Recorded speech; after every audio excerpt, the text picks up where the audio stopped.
Oke, Assalamualaikum warahmatullahi wabarakatuh. Perkenalkan, saya Vina Oktaviani dengan NIP 412242311057. Sini saya akan memaparkan materi presentasi hasil laporan magang. Saya membuat judul laporan magang itu prosedur pemotongan dan penyetoran dan pelaporan PPh pasal 22 atas pembelian barang di PT Dirgantara Indonesia. Oke. Di sini ada pokok pembahasan, yaitu yang pertama ada profil perusahaan, yang kedua ada pembahasan materi tentang yang saya ambil, dan yang ketiga ada aktivitas magang, dan yang keempat ada kesimpulan.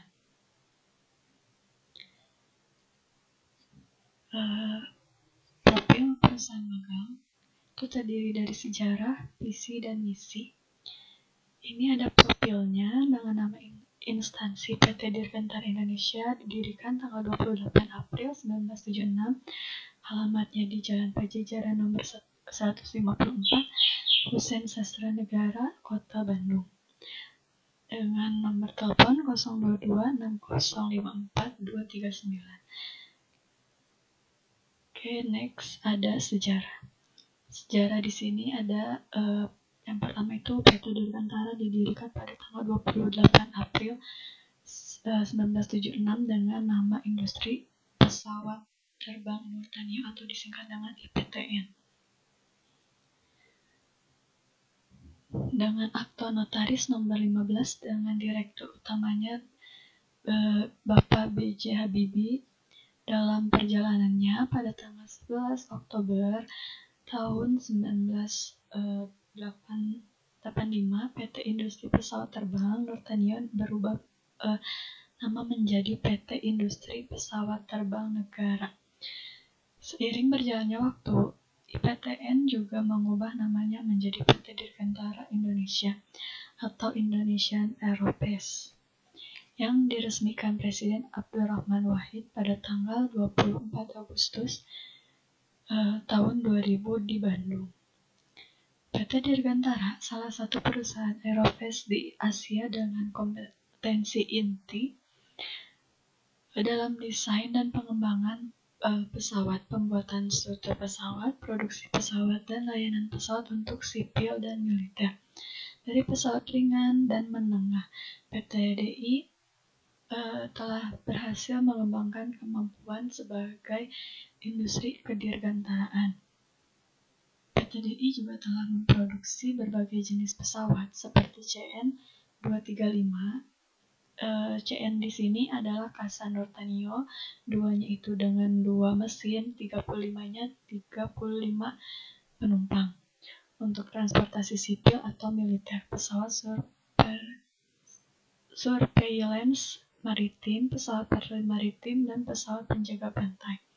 Secara total, PT Dirgantara Indonesia telah mengirimkan hampir 400 pesawat ke 50 operator di seluruh dunia. Oke, di sini ada visi dan misi perusahaan PT Dirgantara Indonesia. Visinya menjadi pemimpin pasar pesawat turboprop kelas menengah dan ringan, serta menjadi acuan dari perusahaan Dirgantara di wilayah Asia Pasifik dengan mengoptimalkan kompetensi dan komersial terbaik. Adapun misinya yaitu 1. Sebagai pusat kompetensi kedirgantaraan dan misi militer serta untuk non-aerospace yang relevan. Yang kedua, sebagai pemain kunci di industri global yang dimiliki aliansi strategi dengan industri kedirgantaraan kelas dunia lainnya. Dan yang terakhir, memberikan produk dan jasa yang kompetitif dalam hal kualitas dan biaya. Oke, yang kedua ada topik pembahasan. Di sini saya akan menjelaskan tentang pengertian pajak PPh. Pajak penghasilan pasal 22 atau yang disingkat PPh pasal 22 atas barang tersebut. Oke. Pajak penghasilan atau PPh pasal 22 adalah pajak penghasilan yang pemungutannya dilakukan oleh bendaharawan atau badan usaha tertentu, baik milik pemerintah maupun swasta yang melakukan kegiatan ekspor dan impor, serta reimpor maupun kegiatan usaha lain. Berdasarkan Undang-Undang Nomor 36 Tahun 2008 tentang Pajak Penghasilan atau PPh 22 merupakan bentuk pemotongan atau pemungutan pajak yang dilakukan salah satu pihak terhadap wajib pajak dan terkait dengan kegiatan perdagangan barang.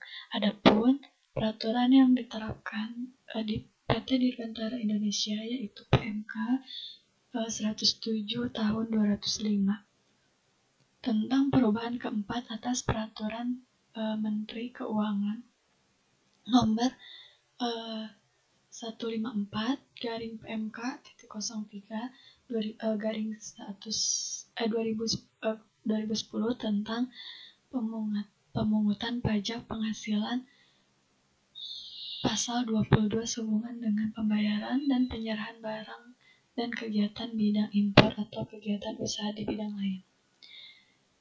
Oke, yang pertama ada 34 garing PMK titik 010 garing 2017 dicabut dengan 34 garing PMK titik 010 garing 2017 tentang pemungutan pajak penghasilan pasal 22 sehubungan dengan pembayaran atas penyerahan barang dan kegiatan di bidang impor atau kegiatan usaha di bidang lain.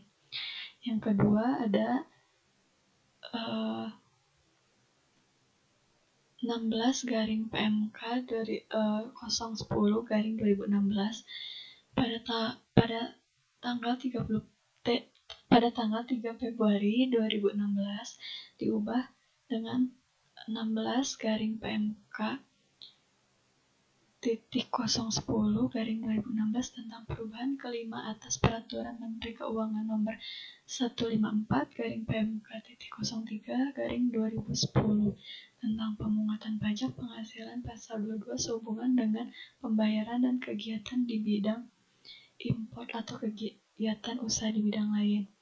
Yang ketiga, 8 Juni 2015 mengubah 224 garing PMK 011 garing 2012 tentang perubahan dan peraturan Menteri Keuangan nomor 154 garing PMK titik 03 garing 2010 tentang pemungutan pajak penghasilan pasal 22 sehubungan dengan pembayaran atas penyerahan barang dan kegiatan bidang impor atau kegiatan usaha di bidang lain.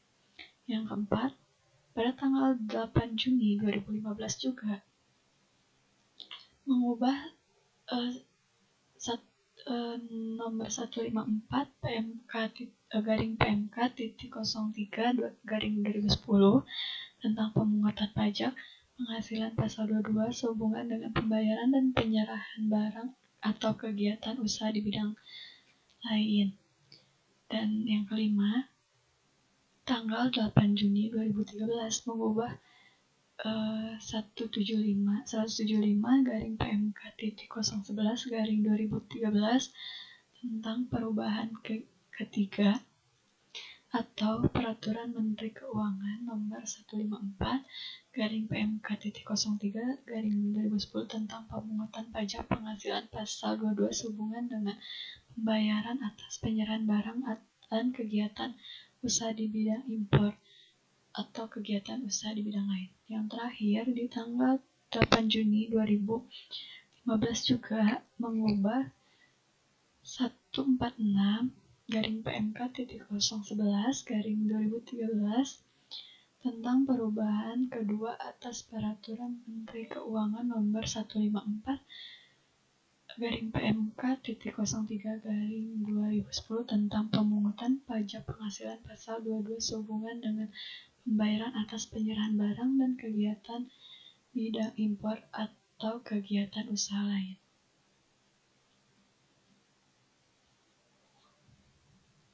Oke, di sini ada tata cara pemungutan pasal pajak penghasilan pasal 22. Tata cara pemungutan dan penyetoran pajak penghasilan pasal 22 yang diatur dalam pasal 5 PMK nomor 34 garing PMK titik 010/2017 yakni ada pemungutan subjek dan objek PPh pasal 22 atas impor barang dilaksanakan dengan penyetoran ke kas negara melalui pos persepsi Bank Devisa Persepsi atau Bank Persepsi yang ditunjuk oleh Menteri Keuangan, yaitu oleh importir yang bersangkutan dan Direktorat Jenderal Bea dan Cukai. Dan yang kedua ada pemungutan subjek dan objek pasal 22 atas impor komoditas dilaksanakan dengan cara penyetoran oleh eksportir yang bersangkutan ke kas negara melalui pos persepsi Bank Devisa Persepsi atau Bank Persepsi yang ditunjuk oleh Menteri Keuangan. Yang ketiga ada pemungutan subjek dan objek pasal pajak penghasilan pasal 22 atas pembelian barang oleh pemungutan pajak atau bendahara pemerintah, KPA, bendahara pengeluaran, pejabat penerbit, SPM, wajib disetor oleh pemungut ke kas negara melalui pos persepsi Bank Devisa Persepsi atau Bank Persepsi yang ditunjuk oleh pemerintah keuangan dengan menggunakan surat setoran pajak atau SSP yang telah diisi atas nama rakanan serta ditandatangani oleh pemungut pajak. Yang terakhir ada pemungut subjek dan objek pasal pajak penghasilan pasal 22 oleh pemungut pajak sebagaimana dimaknai dalam pasal 1 ayat 1 huruf E, huruf F, huruf G, huruf H, huruf I, huruf I, huruf J, dan huruf K PMK nomor 16/2016 wajib disetor oleh pemungut ke kas negara melalui pos persepsi Bank Devisa Persepsi dan atau Bank Persepsi yang ditunjuk oleh Menteri Keuangan dengan menggunakan SSP. Adapun tata penyetoran pajak penghasilan pasal 22.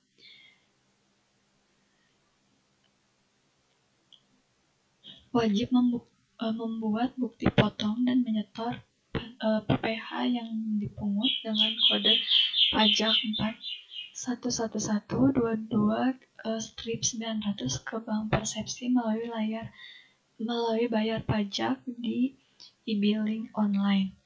Pihak yang dipungut pajak penghasilan 22 akan mendapatkan bukti pungut dan dapat mengkreditkan pada akhir tahun pajak di SPT tahunan untuk penjualan BBM dan gas ke agen dan atau penyalur dikenakan pajak penghasilan pasal 22 yang bersifat final. Artinya, wajib pajak yang memiliki usaha tertentu berupa penjualan BBM atau gas ke agen penyaluran tersebut hanya wajib lapor SPT tahunan yang dilampirkan bukti potong. Dan berdasarkan ketentuan cara penyetoran PPh pasal 22 dalam pasal 6 PMK nomor 34 garing PMK titik 010/2017 disebutkan.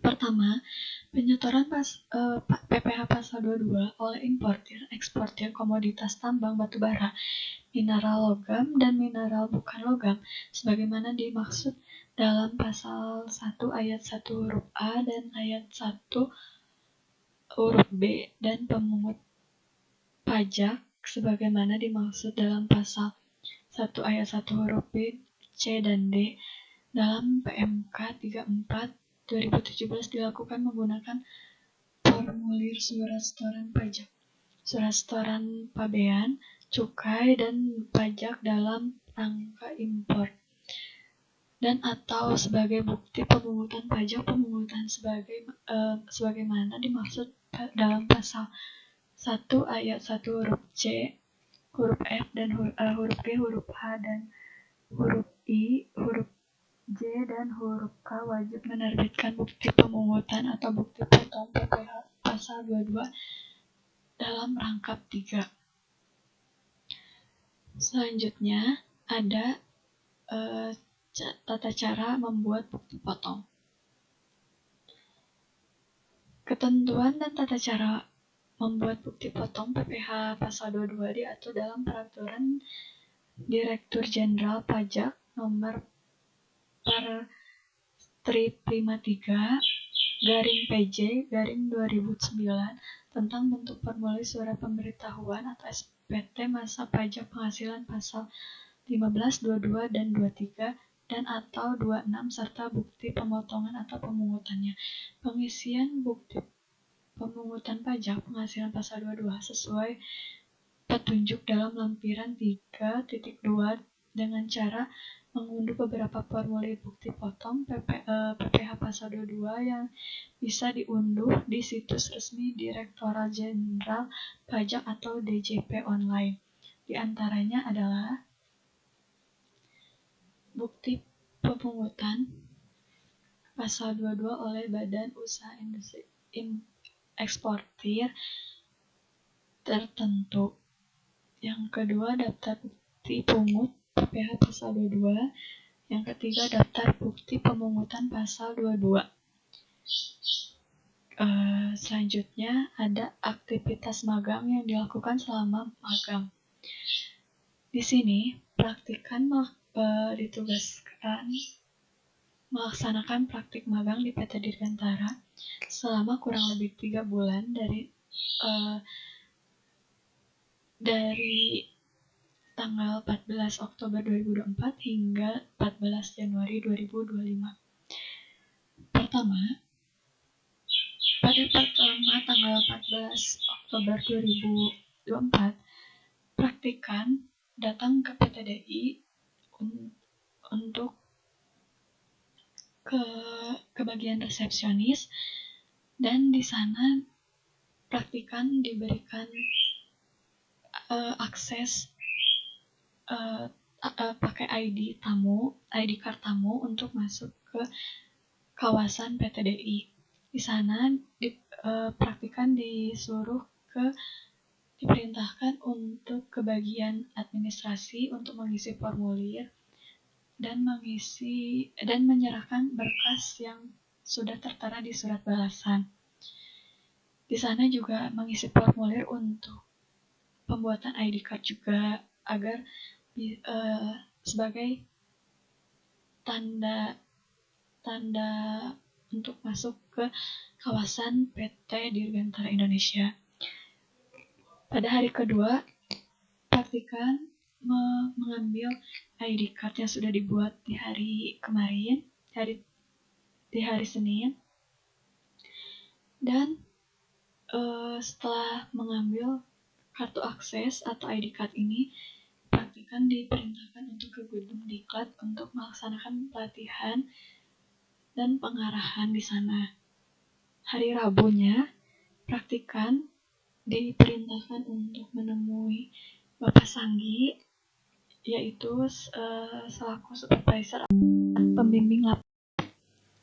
pembimbing lapangan yang telah ditugaskan, yang berada di Departemen Manajemen Akuntansi, Pajak, dan Asuransi. Di sana, praktikan diperkenalkan oleh Bapak Sanggi tentang tugas-tugas yang akan diberikan, diperkenalkan kepada pegawai yang ada di sana dan kepada mahasiswa yang telah terlebih dahulu melaksanakan praktikan magang di sana. Nah, yang pertama itu kegiatan yang dilakukan oleh praktikan selama di sana itu ada menginput data di SAP. Terus ada scan faktur pajak, menginput merin kargo, dan motoring custom bond. Yang ketiga ini penugasan di bagian asuransi. Terus kalau selanjutnya ini membuat tanda terima. Ada tanda terima ini ada tanda terima SPPDN, yaitu Surat Perjalanan Dinas Dalam Negeri, surat tagihan, tanda terima PB Corporate, uang muka, dan lain-lain. Ini ditugaskan di bagian verifikasi. Mengapa praktikan ada di bagian verifikasi? Karena pasanggi atau pembimbing lapangan ini ingin memberitahu